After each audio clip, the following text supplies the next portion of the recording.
The broadcast is now starting. All attendees are in listen-only mode.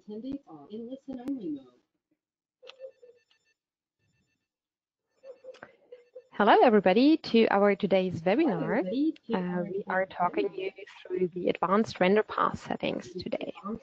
The presenter today will be Thomas, and I am the moderator who will answer your questions and go with you through this webinar as well. Hello, Thomas. Hello, everybody. So the content Thomas has prepared for us today covers a lot about aspect ratios and texture sizes. So first of all, we will have a look at the general workflow when warping in Pandora's box. Thomas has prepared some examples for a planar soft edge with a soft edge on a curved screen and a dome. So we will also talk about what happens when I need to warp in the off the screen. And at the very end of the webinar, we will just share small last information regarding the texture size when using effects. So without further ado, I would say let's get started with the first example that Thomas has prepared for us and the general warping workflow in Pandora's box. Yeah, thank you, Martina. And yeah, let's directly dive into that. So my first example is, oh wait, let me quickly change my script a bit here. So the first example is a plain, oh no, we want to have the general Pandora's box workflow first, right? So yes. What's the general workflow when projecting on any surface? The main thing is always to keep the aspect. So that's the key to have a great looking picture on the screen, to keep the aspect from the original display, wherever you have the screen, whatever size and aspect it has. As long as you keep that aspect, it will look great. So that's the general workflow and the idea of Pandora's box. Take the reality into virtuality. Take the real world into the virtual world and use it that way. So that means the screen size and the screen aspect is limiting or is the main thing you have to keep through your whole project from content creation on. So create the correct aspect in the content already. And however the processing is in Pandora's box, that can be very different. So there can be changes of aspects for individual outputs there, but the final result has to match that aspect again. That's the idea of Pandora's box. Yes, that's the general workflow, and we can directly dive into the first example. And the first example is, imagine a dual projector soft edge blend and a screen. I haven't measured it, but it's something on a planar screen for sure, and we are able to keep the individual aspects of the projectors as well there. Yeah, so we have a screen with a certain size and aspect, and we have two projectors which should project left and right here. So let's have a better view on that. So that's actually the correct size of my screen already. So the content is created for that exact thing and should fit exactly.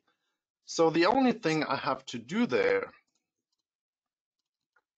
is I can calculate it already. So I can measure the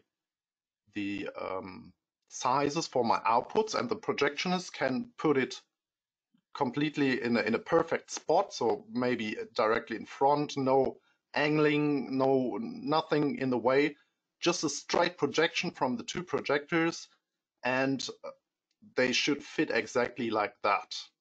The workflow in Pandora's box is then very simple, because you can keep the individual output resolution here. So select the output. There you can see the output resolution as well in the configuration render pass. I don't go for that one because I have no client connected. So that's the client information which comes from the client directly. Or if you are working in an offline manager, you can put the resolution as expected in here to have the correct size of your output. All right, so in this very simple workflow, the only thing you have to do there is to offset these camera looks into the composition space to have the correct texture part for each output, and that's very simple to do. You just choose the two cameras, you hit the align button 3 times, and then you go for the X offset, and then you do the X offset wherever it has to be. And you finally have each output has the correct thing, and everything looks perfect on the wall. So let's have a look in one single output there. So that's how one output looks. There we can shift a bit better. So now it's very correct.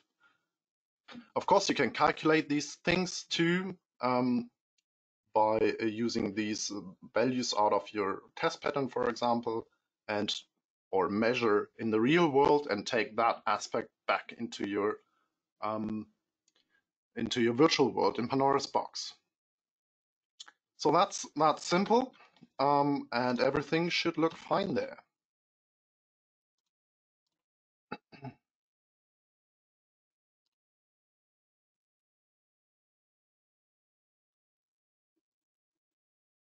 Hello, Martina, are you still there? Yeah. Yes, now I hear you again. So sorry, there's a small audio delay. Okay, so thank you for this first part about the planar soft edge. There are also occasions when I need to warp in the off. So there, my projector is overshooting, and there are a lot of pixels off the screen, and I find it very difficult to warp there. I think you have prepared a second example for us where we see something like this happening, and you can show us why it's so difficult and also another solution for this. Yes, I have prepared something for that. So just for imagination, let's have a look at this setup here. So this setup is a curved screen. So we have a curved screen, and again, we want to shoot with 2 projectors on that screen. And the setup is to have a good focus spot. The right projector is projecting there, this part of the screen, and the left projector is put on the right part of the screen. Yeah, so the result is then, let me shortly show that the projectors are overshooting very much there, right? Maybe you can see that. So the overshooting area is very large.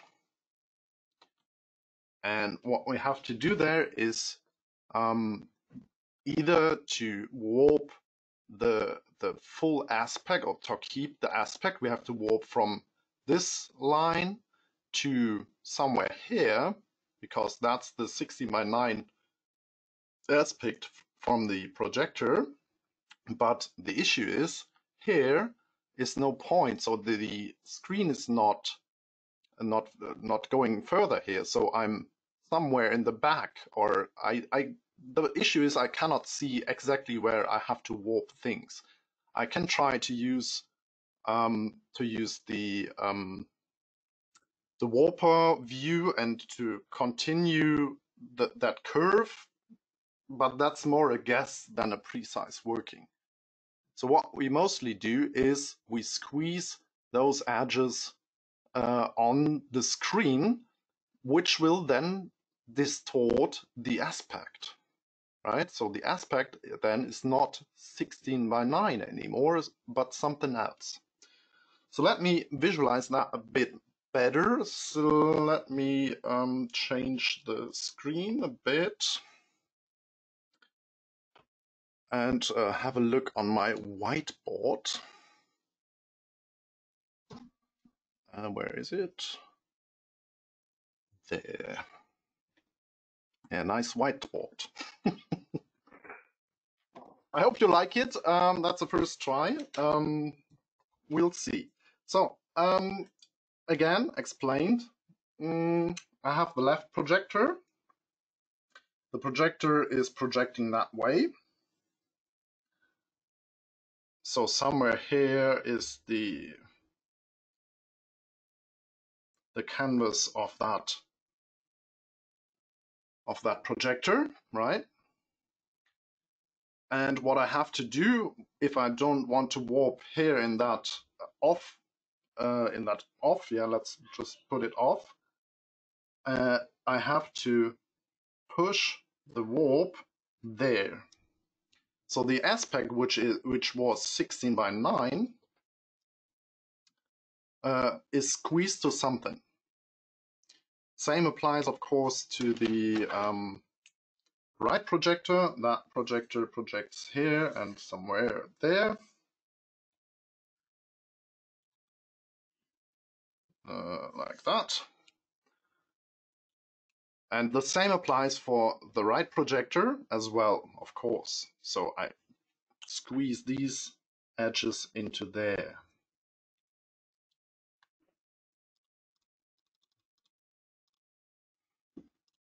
Give me a short moment. This workflow will then end up in, so if I enroll my whole thing here, so I have my, the main aspect is, by the way, 16 by 9. So if I have the original surface here, this is 16 by 9. So the curve measured is, let's say, 16 meters, and this is 9 meters, right? And this is also then my content. So the content is 16 by 9. What I have to do now is, because the right projector is only taking that part, I also have to take that part for this projector only from this part of the original texture.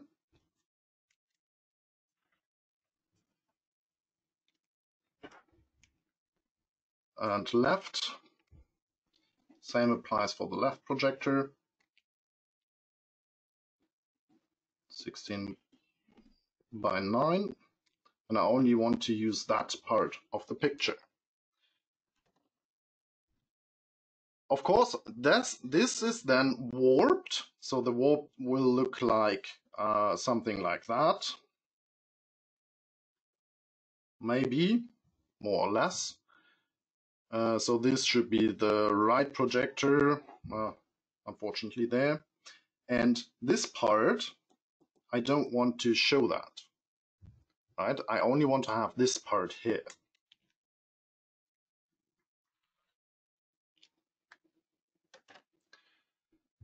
The output always takes the full resolution, or if I squeeze the warp into that limits here, I still want to use the full texture information in the output pass. So I have to get the output pass the correct part of the texture, and that's what I'm doing here. And we will look how that works in a few minutes. The result then should be that I project exactly on those spots. I have here the red part, and here I have the green part.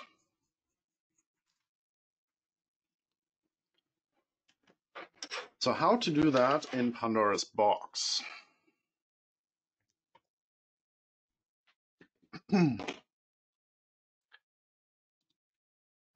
Switch to the projection here. So this is my 16 by 9 content, which fits exactly on this curve, right? So this is 16 by 9. I can push it again here, 16 by 9.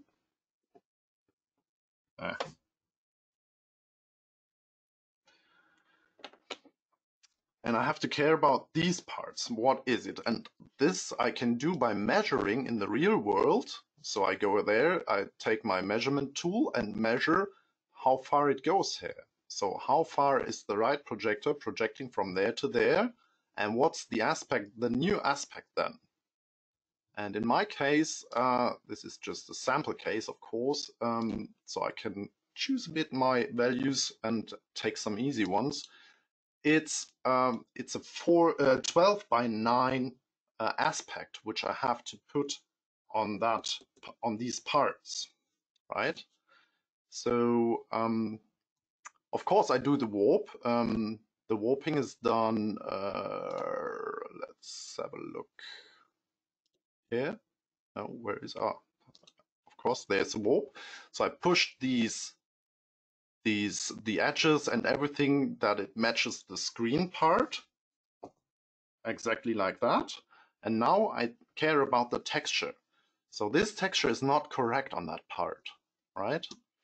I have to use a different one, and therefore I go for the camera 1, and I dismiss that checkbox which adopts the output aspect ratio and put in my new output aspect, which is 12 by 9. So you see that is a change in that camera aspect, and I also have to care about the size, but I don't want to overshoot, so the height should be still the same. So I also dismiss this checkbox, and I put in my new value here. This is 1440. This is 12 by 9, and I'm hitting that edge very great again. Okay, so 12 by 9, this is also 12 by 9, so I adopted this factor to here, and everything is back and fine again. I do that for the second projector also. Let's put in 12 by 9 and 1440.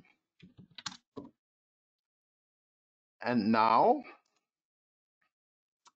I'm using a different aspect there. Sorry, I want to click here. Go back to the menu side so you can see. So there you can see the aspect changed already, and I apply my warps now. So there's the warping and the camera settings, everything is in there. But the camera settings, I wanted to show you that without, so they start at this value, right? And then it's the same workflow like we saw it in the earlier sample. I just use both cameras. Both cameras are actually looking at the same spot in the middle here. The menu side camera is disturbing it a bit. And now I use the X offset with the alignment again. And I just shift my cameras to which side has to go where, to where they have to go. Somewhere there, and switching back to the venue side camera, you can see, well, the warp is not very correct, so that was a quick and dirty warp. But if you do the warp correctly, then you can fit that very well together, right? And I'm exactly hitting that aspect there. So that's the workflow. If you have to squeeze single or individual outputs to different aspects and get a proper view on the screen back again. So you keep the aspect from the beginning to the end. In between, you mix things up. I showed you exactly how to. And the final result is then the great aspect and a nice look again. Yes, this was about the off, warping in the off feature. Thomas, may I just everyone? There was one question about how did you measure the current aspect ratio? So I just want to say it once more. In that workflow that Thomas just showed you, he said that you would take a measurement tool and you measure the area that the projector actually hits on the screen. So you take those numbers and you calculate the then the aspect ratio from it and the pixels. So in other words, what we have done in here is we tell the camera what the texture size that it sees, which is smaller. This texture is then given to the output path, which stretches again to the output resolution, and through the warp we squeeze it back again to this what the camera sees. So this is why it, yeah, thank you. This image explains it very well. So this is why it fits then again. The advantage is that you are very accurate with it. And when you are warping in the off, which would be the alternative to this, or when you are blanking it out with a black texture, then you are not as accurate as using this workflow. Exactly. A second question is, what happens now if you take a texture that was not made especially for the screen? Also, in your first example, you said you have content that was customly made for your application, but sometimes we have content that does not fit our screen. For example, let's take and it's just content that shows, for example, a cloud or a flower, some flowers, and it doesn't really matter when I cut it off. So what happens if I take this content? Is it now stretched, or do I have to squeeze the content back? Okay, that's a good question. So the composition space in Pandora's box is a bit works in a different way. So you can, the idea is to use everything in the virtual world like you use it in the real world. So if I put something in the composition space now, so let's try to get, this is something much too huge, I think. So this is a UHD test pattern here. So if I put that on top here, and of course the layer has to be in the correct mode. So this is much too large, right? So, but still, I'm picking the correct part out of it, so it will not distort in any way, but I can use it however I want it. So let's have a look in the venue side camera. So that's actually the look. Please forget the non-accurate warping there. So, and if I use that, I can use that however I want now on that output, and I also can scale it down, or I can make pips or something like that. So, and if I bring in different aspects which are not fitting, I can decide, do I use them as a pip? Do I use them and cut off something? Or do I use some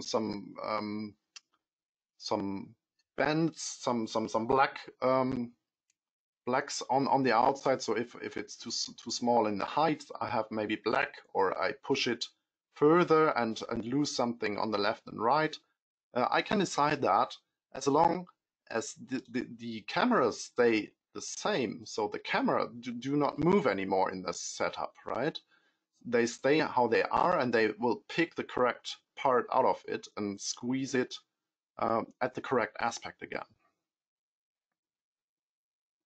Okay, awesome. I think this was a very great example. So in times when we did not have the chance to manipulate the aspect ratio from the camera, it was so often that you had to stretch your layer back, and it was always kind of a guess. And this now shows us that we have very high accuracy when working with Pandora's box and those workflows. I would say, after talking so much about settings for the aspect ratio in the camera, let's have a look what I can do with texture sizes regarding the resolution when looking at the output. I think you have prepared a third example showing a file for a dome. So when you project it to a dome using multiple projectors, what kind of settings can we change there? Yes, I have something there. So this is an example. Did I mess up something here? No. Where is it? There, I think.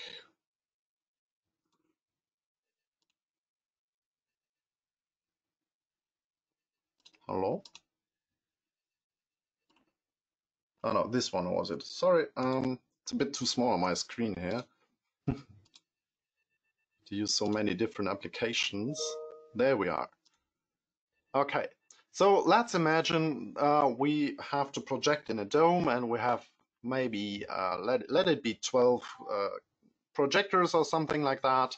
And each projector uses just a certain part. So I'm provided a full dome texture.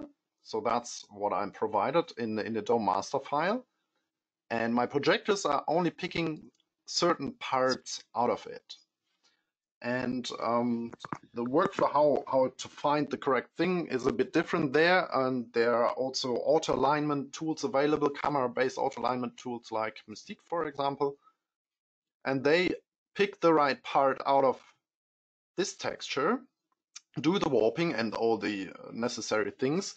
And what they do, they apply also this texture part to the object. So the object knows exactly which part of the texture they have to take.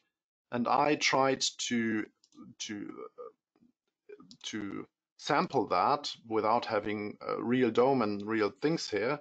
I tried to cover that with the UV mapping tool. So I decided to take just a little part out of the texture, and this little part is the new texture for that object I'm using on this output here.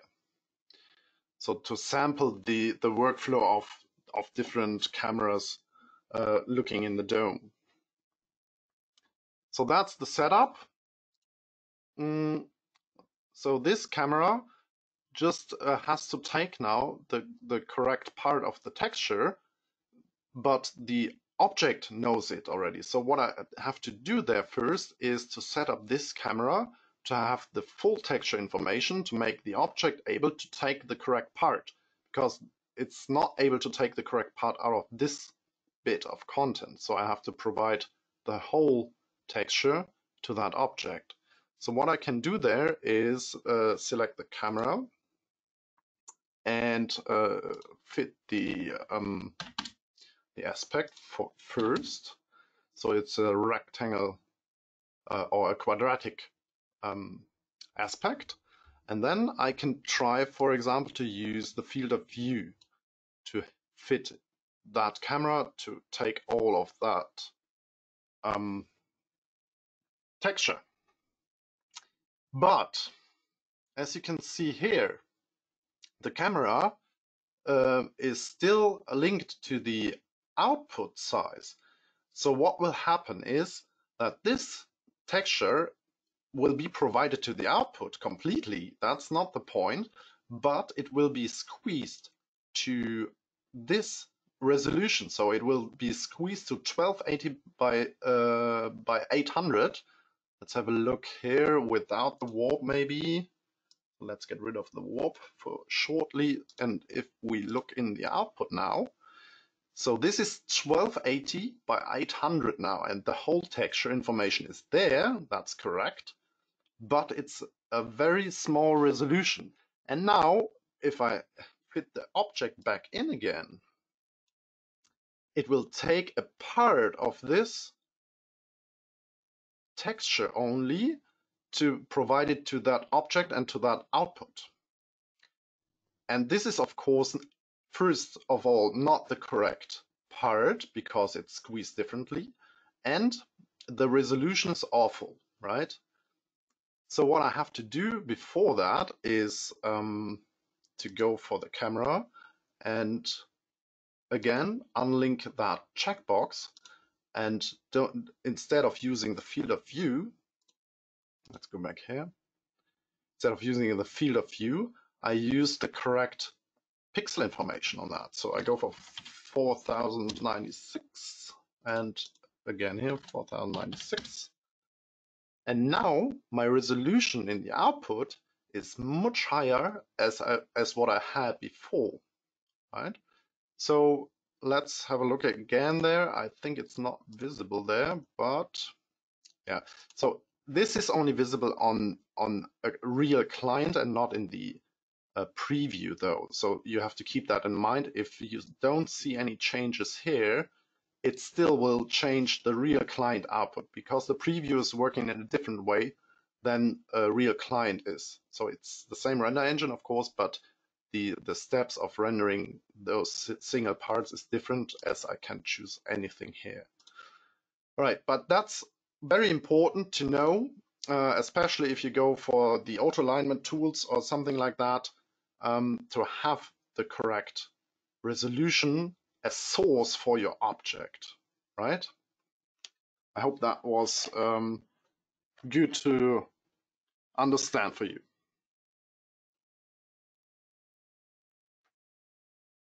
I think so. So far, there are no further questions regarding all this. As our topic is advanced Renderpass settings, so far we have talked about a lot of warping scenarios. There's one last small information that we want to share with you that is about texture sizes when using effects. So this would be the last part that we talk you through before finishing this webinar. All right. So this was the, you are really, I put you very on low noise here. So this is about the effects, right? Yes, it is the effects part. All right. So let's have a look for the effects. This is a bit out of the warping workflow, but it's also about texture size in the output. So because also effects are using texture, of course, and of course these textures, they use performance, and to spare this performance we have a little tool inbuilt which makes it a bit, where did I put that example? Is it, no, this is not that one. Did I put it, so where did I put it? I think this should be it. There we go. So we have actually a UHD texture here, and I want to apply an effect on that. Let's say we take this blur effect here. And we already have some information which pushes you into to that direction, which makes you recognize that thing you have to do there. Let me shortly show you what goes wrong if I use that effect, blur down sampling 1, 2, 3, it doesn't matter. For example, and there are more effects than those. And wait, before I apply that, I want to change for the output that you can see it better. So this is my output view. And now I apply this effect to the layer. And did I? Oh shit, I forgot to hang. I tested it and everything is working well, of course. Let's go back again. So that's the default. Let me show that later to you. And let's do that again here. Get rid of that effect. So no effect, output is looking great, right? Everything is nice. And now I apply this effect to the output and something goes wrong. Mostly I don't see this black here, but what you often can see is that the texture will break at a certain point and then just take the last pixel along the whole rest of the texture part. And the reason for that is that our texture memory in the output pass is limited. to spare performance. That's the most important point. But you can still use that, depending on your license, of course. You can still use it if you change in the configuration render engine settings for each individual site, of course. You can change the resolution for that memory.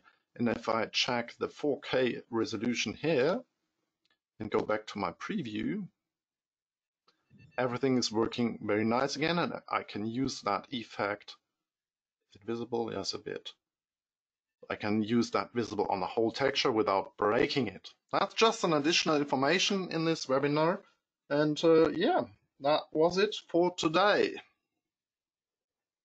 Okay, just to sum this up once more, this is only for some of the effects. So all of those effects that use this internal texture, you will see it in the description with this technical information paragraph. So this is when you have to increase the internal texture size. But keep in mind, this is then increasing it for all the layers, so for the entire site.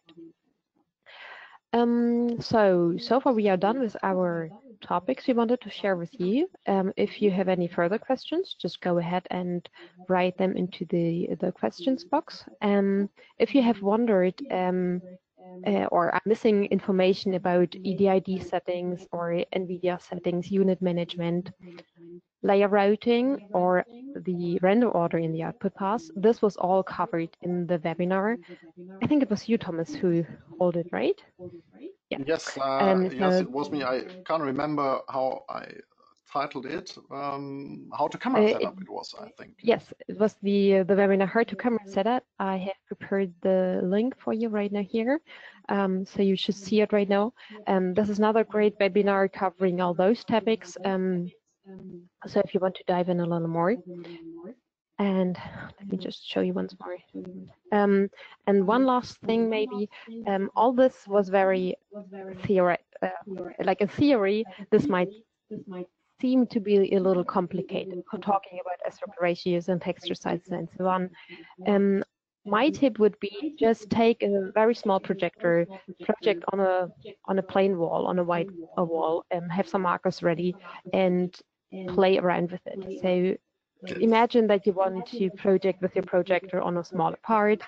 Imagine that you want to project maybe on an area 1 meter times 50 centimeters and so on, and play around with those settings by yourself.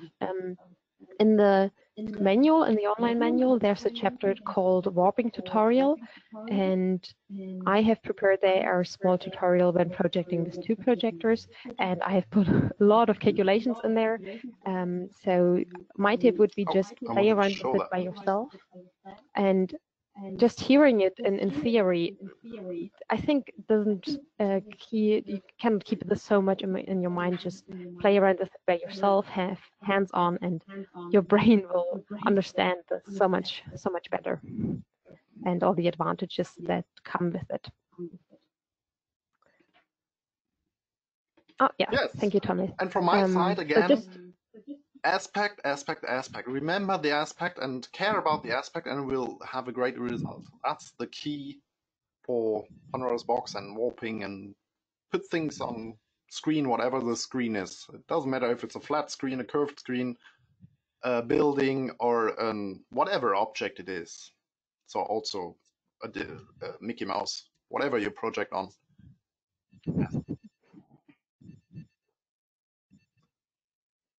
Okay. So thank you for listening. We will stay in here a little longer if you have another question. Otherwise, we will see you in one of the coming up webinars.